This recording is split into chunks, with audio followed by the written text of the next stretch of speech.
than I know. But now we've been working so long because ultimately I'm 45 and I still think that I want to grow up to be like Ron Perlman.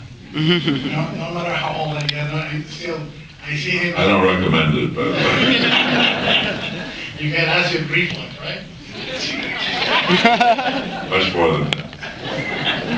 But it is because I think that other directors look at, they choose alter egos.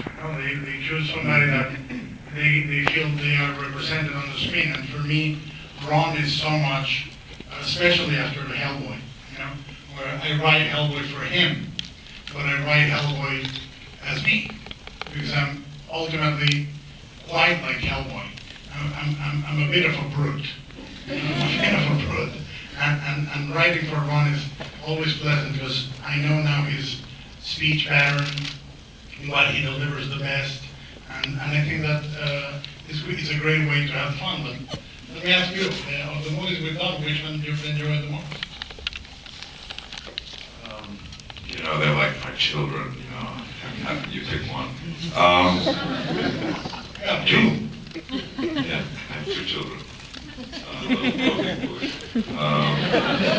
But with regard to, I've had such a good time on all of them, in terms of just the quality of the experience.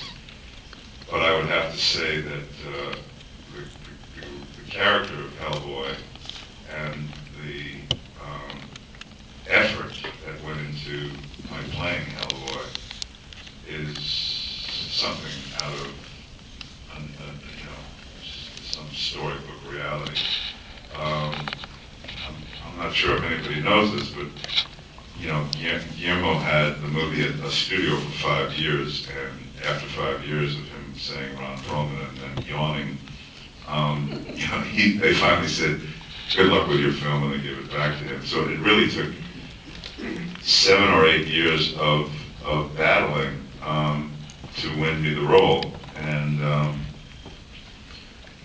that's, I don't know of that ever having taken place before, an act of self-sacrifice to the point where he was more willing to not make the film than to not make it the way he wanted to make it. Hollywood is not a town that engenders that kind of singularity of vision and loyalty to an idea and a concept, and ultimately, a friendship. It was far and away the most life-altering experience of my life, and the character is so beautifully rendered. He's got this perfect heart and this unbelievable physicality and this worldview that is a combination of deliciously cynical and naive and innocent. So I would have to pick Hellboy. The story, in the middle of the shooting of Kronos, we ran out of money every week. It was truly bad. In post-production, we were in a hotel that we needed to choose between buying a hot dog or taking a shower because we couldn't do both.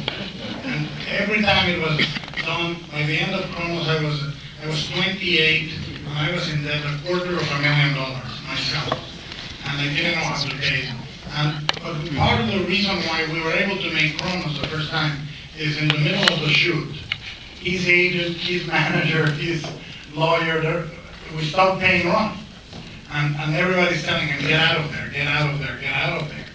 And you're in a Mexican film, the only way you can ever get paid is if you leave them hanging. And I went to his trailer, he was the only one with a trailer. So everybody else had to attend to their needs in the open. Whether they were makeup or otherwise. Everyone was always welcome in my show.